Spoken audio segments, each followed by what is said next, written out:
모양 같은데, 뭐 그렇다고 해서 뭐 따라서 놀라고 말씀드리는 건 아니지만은, 하나님께 대한 충성하는 사람들은 노는 시간이 없어요.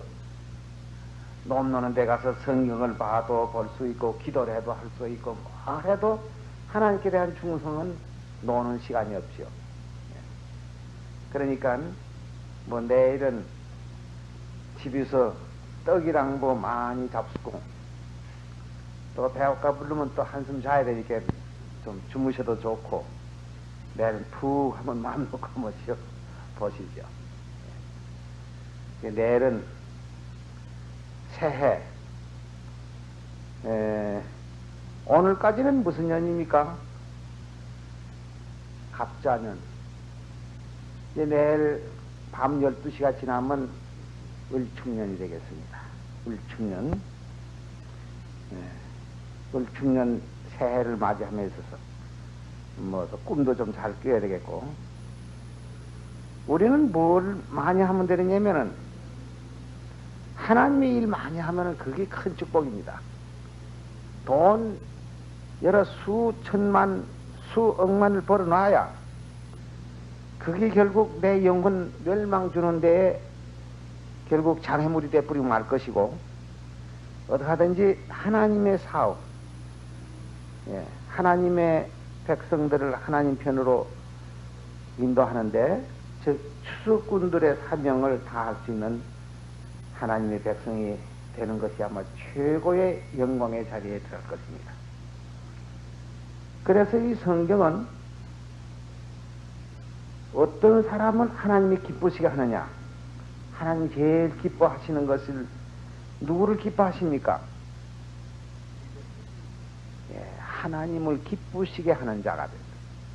하나님을 기쁘시게 하는 자, 하나님을 기쁘시게 하는 자가 하나님이 또 제일 기뻐하시죠.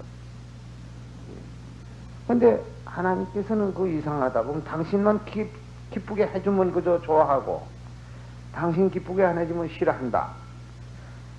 그런 하나님으로 또 착각해서는 안 됩니다. 왜 하나님을 기쁘시게 하는 사람을 하나님 좋아하실까요? 왜 그럴까요? 하나님 너무 기쁘게, 당신만 기쁘게 해주는 거 좋아해서 그럴까요? 하나님은 당신 기쁘게 해주는 것을 좋아서가 아니고, 우리가 살라고, 우리 죽지 말고 살라고 하는 것이 하나님 기뻐해요. 그러니까 우리가 하나님을 기쁘시게 하면은 하나님이 우리를 또 기뻐하시는데, 왜 기뻐하시냐면 사니까. 그래서 하나님은 어디까지나 우리들로 하여금 살게 하시기 위해서 하나님을 기쁘시게 하는 자를 하나님이 기뻐하십니다. 사무엘상 2장을 보겠습니다. 사무엘상 2장 30절입니다. 사무엘상 2장 30절. 그러므로 이스라엘의 하나님 나 여호와가 말하노라. 내가 전에 네 집과 네 조상의 집이 내 앞에 영영히 행하리라 하였으나, 이제 나 여호와가 말하노니 결단코 그렇게 아니하리라. 나를 존중시 여기는 자를 내가 존중히 여기고, 나를 멸시하는 자를 내가 경멸히 여기리라. 이게 전에는 예언하시기를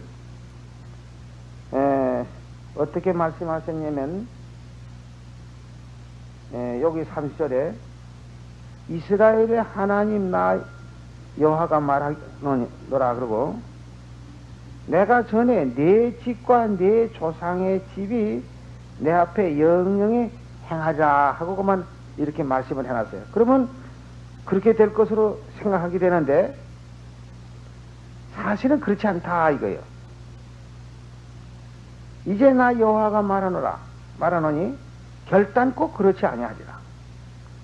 나를 존중시 여기는 자를 내가 존중시 여기고 나를 멸시하는 자를 내가 경밀히 여기자 그랬어요. 그러니까 옛날에 어떤 때는 그렇게 예언으로서 내가 너와 항상 같이 있겠다 이렇게 말을 했지만은 결국 하나님을 멸시했을 때 그는 결국 또 하나님께서 그를 경밀히 여기신다. 나를 존중시 여기는 자를 내가 존중시 여기고 나를 멸시하는 자를 내가 경밀히 여기다. 하는 대로 우리가 하는 대로 하나님께서는 우리를 대우하신다. 우리 하나님의 뜻을 모르면은 항상 퇴만할 때 많습니다.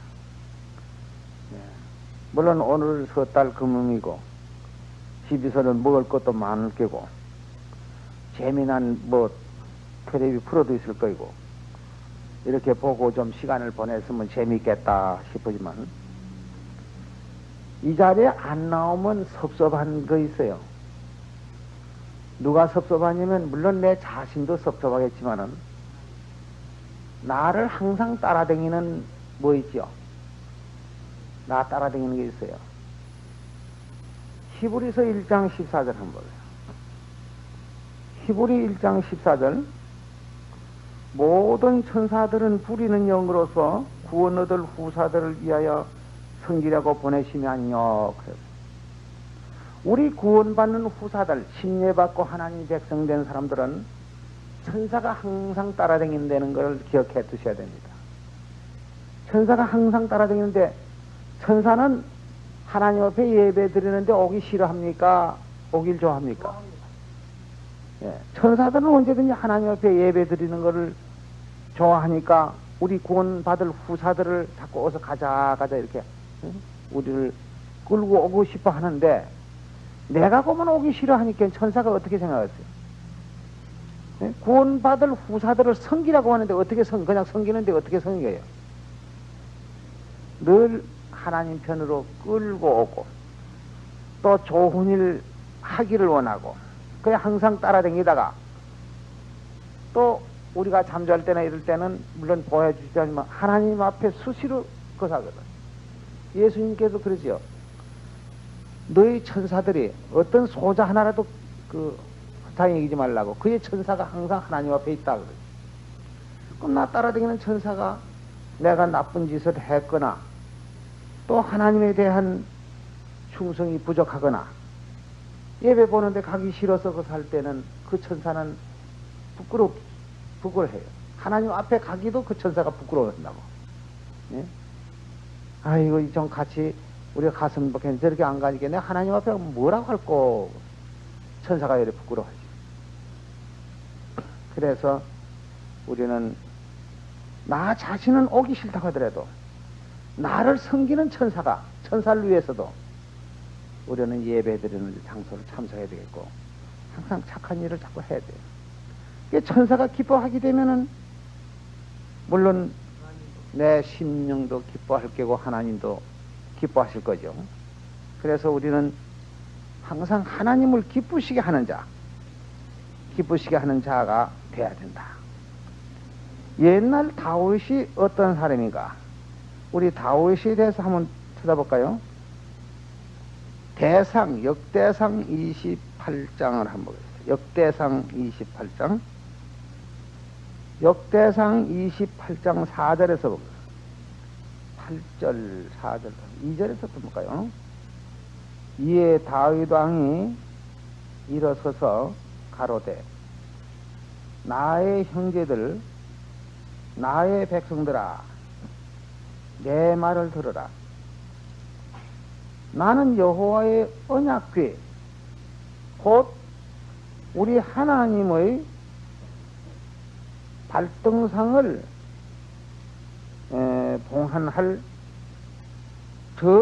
건축할 마음이 있어서 건축할 재료를 준비하였으나 오직 하나님이 내게 이르시되 너는 군인이라 피를 흘렸으니 내 이름을 위하여 전을 건축하지 못하리라 하셨느니라.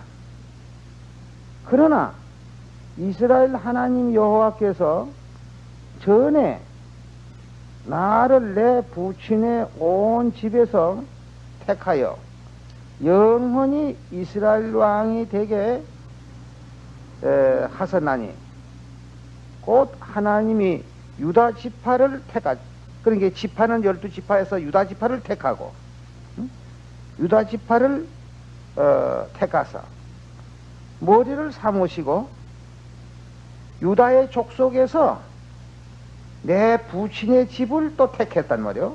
처음엔 유다 족속, 유다 지파를 택하고 유다 지파에서 이제 다윗의 이제 부친을 또 택했다 이거죠. 집을 택하시고 내 부친의 아들들 중에서 다윗이 몇 형제입니까? 다윗이 몇 형제냐면 8형제에서 마지막 막내입니다. 8형제에서 내 부친의 집을 택하시고 내 부친의 아들들 중에서 나를 기뻐하사. 하나님이 나를 기뻐했다. 왜 하나님이 다윗을 기뻐했을까요?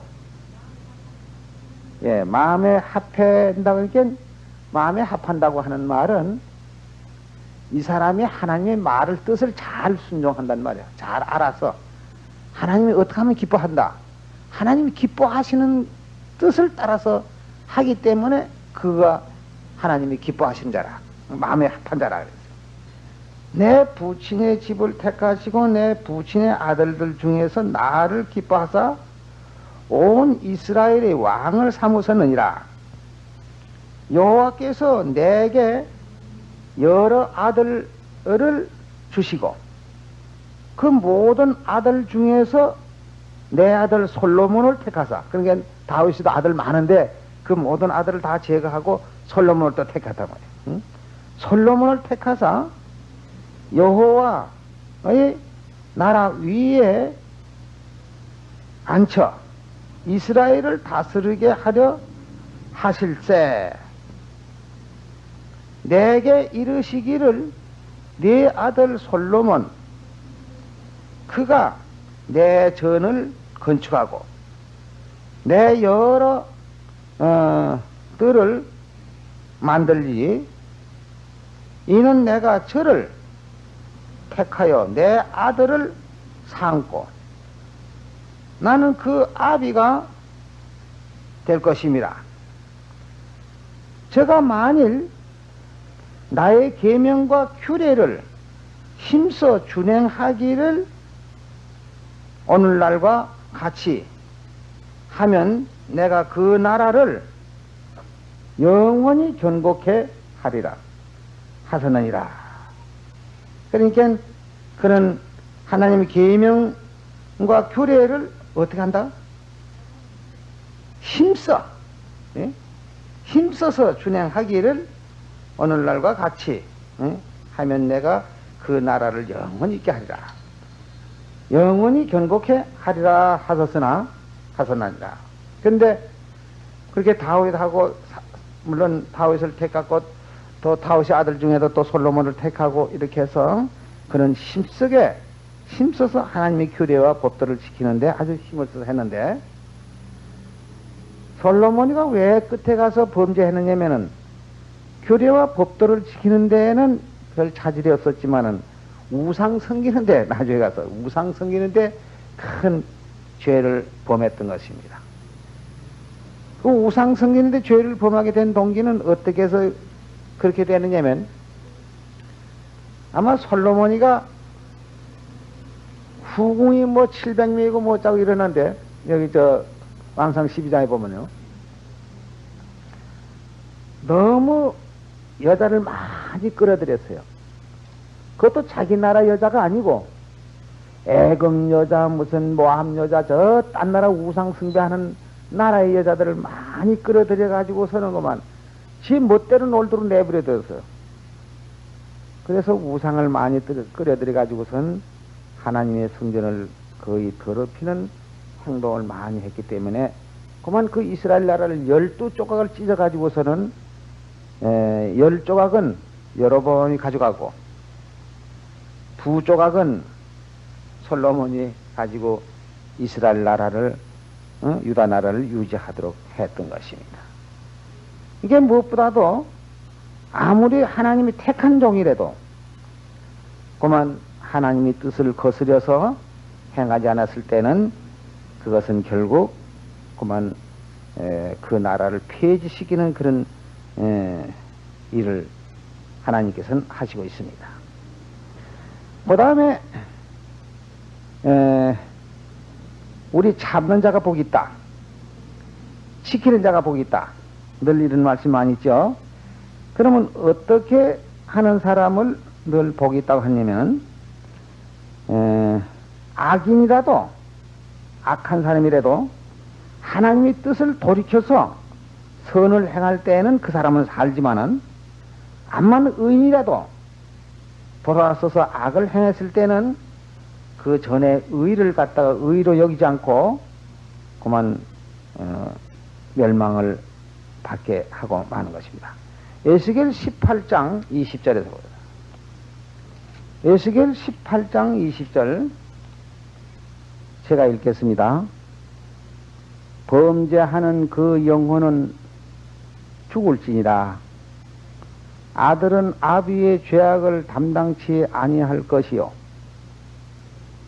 아비는 아들의 죄악을 담당치 아니하리니 의인이 그 의도 자기에게로 돌아가고 악인의 악도 자기에게로 돌아가리라.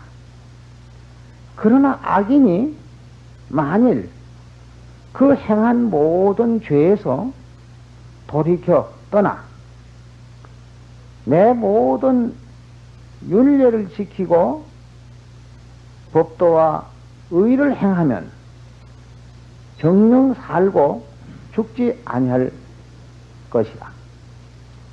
그 범죄한 것이 하나도 기억함이 되지 아니하리니 그 행한 의로 인하여 살리라. 나 주 여호와가 말하노라. 내가 어찌하여 악인의 죽는 것을 조금인들 기뻐하랴. 그가 돌이켜 그 길에서 떠나서 사는 것을 어찌 기뻐하지 아니하겠느냐. 만일 의인이 돌이켜서 그 의에서 떠나서 범죄하고 악인의 행하는 모든 가증한 일대로 행하면 살겠느냐. 그 행한 의로운 일은 하나도 기억함이 되지 아니하리니 그가 그 범한 허물과 그 지은 죄로 인하여 죽으리라. 그러니까 전에 별 의를 다 하고 별걸 다 했다고 하더라도 결국 죄를 범하면 그 죄로 죽는 것이고 전에는 아주 죽일 죄를 많이 졌다 하더라도 돌이켜서 의를 행하면 산다고 했습니다. 그러니까 이제 문제는 뭐냐면 전에 죄를 범할 때는 물론 몰라서 그렇게 범했다가 내주에 그걸 깨닫고 이제 다시 돌이켜서 하나님이 기뻐하시는 일을 했을 때에 그는 하나님께서 구원을 주시고 또 하나님께서 기뻐하시죠. 네. 그래서 이 요한계시록을 보면은 여기 지금 뭘 어떻게 하는 사람이 구원을 받느냐 하면은 요한계시록 1장 1절에서 한번 볼까요? 요한계시록 1장 1절에서 예수 그리스도의 계시라. 이는 하나님이 그에게 주사 반드시 속히 될 일을 그 종들에게 보이시려고 그 천사들을 천사를 그 종 요한에게 보내요. 지시하신 것이라. 요한은 하나님의 말씀과 예수 그리스도의 증거, 곧 자기의 본 것을 다 증거하였느니라. 이 예언의 말씀을 읽는 자와 듣는 자들과 그 가운데 기록한 것을 지키는 자들이 복이 있나니 때가 가까움이라. 그 예언의 말씀, 여기요, 이 예언의 말씀을 읽는 자들과 듣는 자들과 그 가운데 기록한 것을 지키는 자가 복이 있다. 그래서 이 요한계시록은 우리가 지키고 행해야 될 아주 중대한 문제들이 많이 있었는데요. 허두에 이렇게 말했는데, 그 다음에 제일 끝에 가서, 요한계시록 제일 끝에 22장 7절에 가서 보면 또 마지막, 허두에 그랬고 제일 마지막에 또 그렇게 말씀했어요. 22장 7절에 이 책의 예언의 말씀을 지키는 자가 복이 있으리라 하더라 그랬거든. 그러니까 여기 예언의 말씀을 빼놔서는 안 되고 이것을 다 지키는 자라야 되는데, 처음에도 말씀했고 마지막에도 그 말씀을 했어요. 그러니까 여기 예언의 말씀을 지킨 자가 그렇게 그 지키는 자라는 것은 예언하신 그대로 순종하는 사람, 순종을 해야 복이 있는 사람이다. 복이 있다니까 뭐 금덩어리 가져온다고 해서 복이 아니라, 우리 믿는 사람 복이 뭡니까? 예, 영생 가는 게 복입니다. 금이 산더미 같이 많아도 우리에게는 그게 소용없어요. 그래서 이 스바냐 선자의 기록 가운데는 뭐라고 그랬죠? 여호와의 분노의 날에 금이라든지 은이라든지 그것이 너를 구원해 주겠느냐 그랬어요. 그런 것이 구원하지 않는다 이거죠. 그러니까 우리는 믿음만 가지면 되겠고, 또 예수님께서는 우리에게 어떤 말씀을 했느냐. 마태복음 28장에서, 마태복음 28장 18절이요. 예수께서 나와 일러 가라사대 하늘과 땅의 모든 권세를 내게 주셨으니 그러므로 너희는 가서 모든 족속으로 제자를 삼아 아버지와 아들과 성령의 이름으로 세례를 주고 내가 너에게 분부한 모든 것을 가르쳐 지키게 하라. 볼지어다 내가 세상 끝날까지 너희와 항상 함께 있으라. 내가 분부한 것을 가르쳐 지키게 되면은 내가 세상 끝날까지 항상 너희와 함께 있으리라. 예. 그러니까 우리는 지키는 것, 하나님의 말씀을 그대로 지키는 것. 또 마태복음 19장에 볼 것 같으면 우리 영생에 들어가려면 뭘 하라고 그랬죠? 19장 16절. 예? 예, 계명들을 지켜라. 어떤 사람은 계명들을 지켜라 그러니까 꼭 10계명을 갖다 들면, 안식일교환들하고 계명들 이렇게 10계명을 갖다 들면, 예, 10계명. 이 계명이라는 것은 물론 10계명도 계명이지만은 하나님의 말씀을 명령이라고도 하고 계명이라고도 합니다. 명령. 예. 그래서 디모데전서 6장 14절에 보면 거긴 명령이라고 그랬어요. 디모데전서 6장 14절. 우리 주 예수 그리스도 나타나실 때까지 점도 없고 책망받을 것도 없이 이 명령을 지키라. 이 명령을 지키라. 그 명령이라는 것이 바로 계명도 되겠지만은 어떤 땐 명령을 계명이라고 하고 계명을 명령으로 써요. 예. 또 고린도전서 7장 19절. 할례 받는 것도 아무것도 아니요 할례 받지 아니하는 것도 아무것도 아니로되 오직 하나님의 계명을 지킬 따름이라. 예? 오직 하나님의 계명을 지킬 따름이라 하니까 10계명 그럼 꼬박꼬박 지켜야 되는갑다 이렇게 생각하기 좋죠. 우리 대한민국 법하면 예? 하나님의 헌법 책에 있지요. 육법전서라는 게 있어요.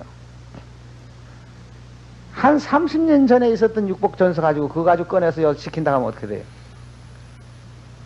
30년 전에 있었던 이성만 박사 때 있었던 그 육법전서는 지금 필요 없어요. 지금은 새로 헌법을 개정해 놨습니다. 예. 그와 같이 법이라니까 자꾸 십계명, 또 십계명 있기 전에 또 법이 또 있었어요. 어떤 법들 있었습니까? 저 에덴동산의 법도 있고요. 예? 노아의 법도 있고 그 이전의 법들이 다 있어요. 그러니까 그것은 이 성경의 그 시대를 따라서 법이 있는데 모세의 법이라고 예수님의 법이라는데 구원받는 법이 따로 있고 우리 육신적 또 육신을 위해서 하나님이 만들어준 법 그걸 보고 무슨 법이라 했냐면 모세의 법인데 그 갈라디아서를 한번 봐야 되네요. 갈라디아 3장 갈라디아 3장요 15절에서 보겠습니다. 갈라디아 3장 15절 형제들아 사람의 예대로 말하노니 사람의 언약이라도 정한 후에는 아무나 패하거나 더하거나 하지 못하나니라. 이 약속들은 아브라함과 그 자손에게 말씀하신 것인데 여럿을 가리켜 그 자손들이라 하지 아니하시고 오직 하나를 가리켜 네 자손이라 하셨으니 곧 그리스도라. 내가 이것을 말하노니 하나님이 미리 정하신 언약을 430년 후에 생긴 율법이 없이 하지 못하여 그 언약을 헛되게 하지 못하리라. 430년 전에 무슨 법을 세웠습니까? 십계명? 430년 후에는 무슨 법입니까? 그러니 이게 큰일 났죠. 430년은 어디서부터 430년? 아브라함으로부터 430년 후에 생긴 법은 모세의 율법입니다. 그럼 430년 전에 아브라함과 430년 그 전에 모세의 율법 생기기 430년 그 전에 아브라함에게 주신 것인 은혜로 주신 것이라. 그런 즉 율법은 무엇이냐? 어느 율법이 무엇이냐 하는 말이죠. 그렇지요. 모세율법을 줬는데 그 모세율법은 그건 무엇에다 쓰는 거냐 하면 범법함을 인하여 더한 것이라 그랬어요. 더했다니까 또 무엇에다 더했는지 이걸 또 알아야 될 거 아닙니까?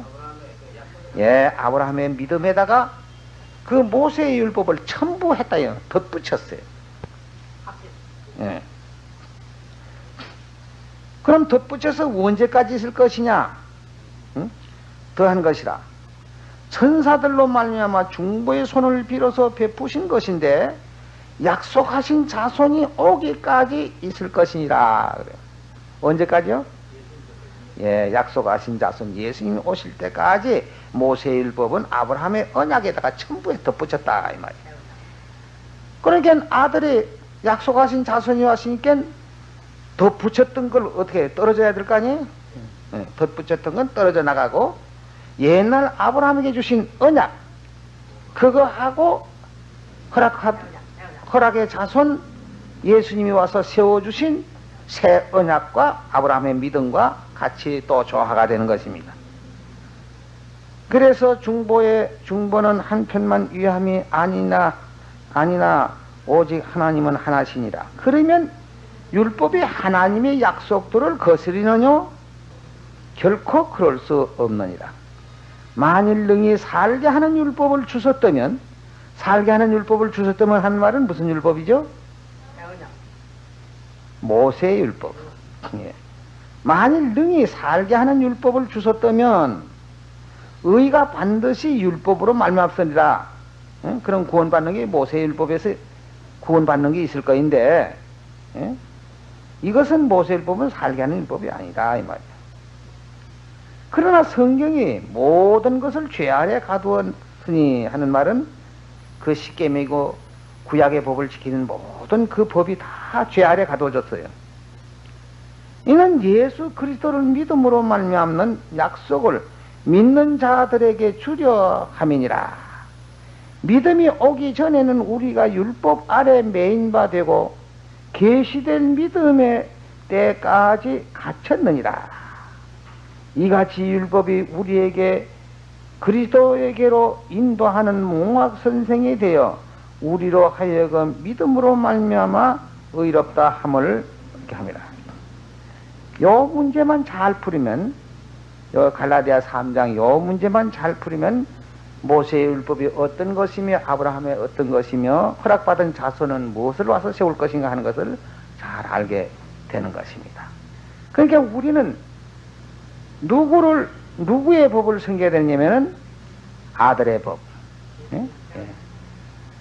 그 언약으로 말미암아 우리는 구원을 받기 때문에 그 언약을 법을 섬기는데, 종종가다 하나님의 법, 하나님의 명령, 그의 명령을 지키라, 그의 계명을 지키라 하게 되면은 십계명을 또 가지고 그렇게 하라는가 이렇게 생각하지만은 하나님의 계명만 지킬 따름이라. 그러니까 사도 바울이 하나님의 계명에 대해서는 이미 벌써 폐지됐다고 하는 말도 여러 군데 나왔는데 왜 또 하나님의 계명만 지킬 따름이라 하느냐. 그러니까 그 계명이, 하나님의 계명이 바로 새 언약의 계명을 하나님의 계명으로 하는 것입니다. 고린도전서를 또 하나 찾아볼까요? 고린도전서 9장 20절.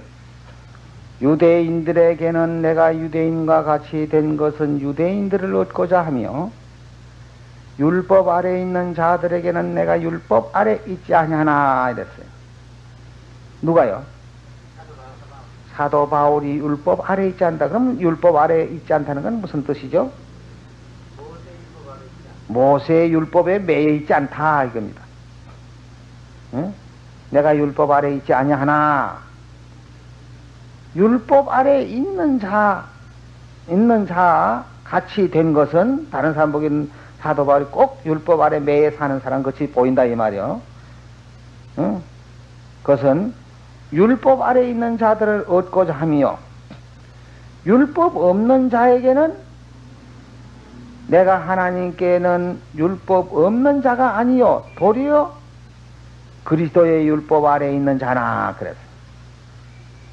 어느 한편은 율법 없는 자라고 그랬고 어느 한편은 율법 아래 있는 자라 그랬어요.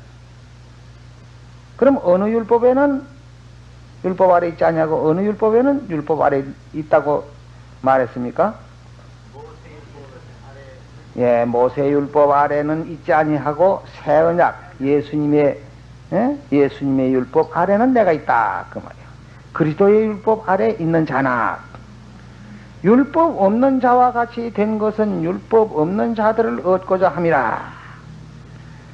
이 사도 바울이 참 이 편지 써난 거 보면요, 뭘 모르는 사람들은 여기 율법을 하지 않았냐 그럼 어떤 때는 또 요거 이제 지켜야 된다 그러고 이것도 지키지 말라고 했다 이렇게 그만 그걸 갖다가 분간을 못하면 그만 그거 가지고 만날 갈팡 싸워요. 이런 걸 잘 분간해 가지고 우리는 무슨 법에 점도 흠도 없이 분명하게 지켜야 되느냐면 새 언약의 법을 우리는 굳게 지키고 조금 더 흔들리지 말아야 되겠습니다. 오늘 이것으로 간단하게 그치겠습니다.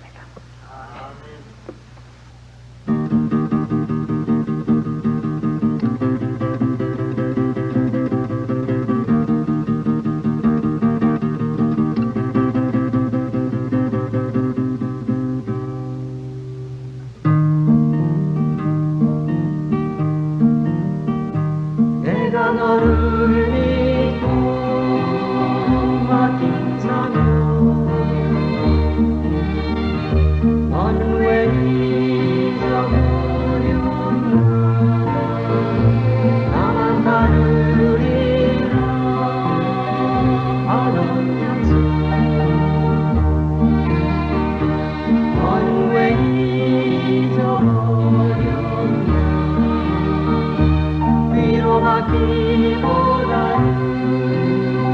위로하고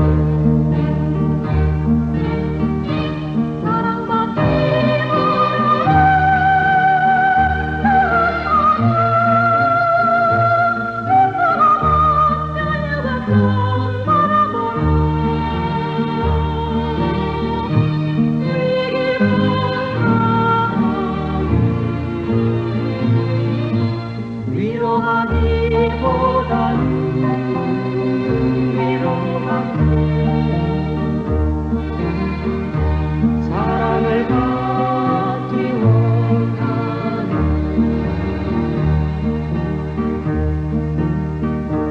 내가 너를 믿고 맡긴 죄는 왜 너의 배만 채우나. 하늘이 내 것이 바치리라. 그 약속이 잊어버렸나. 위로하기보다는 위로하고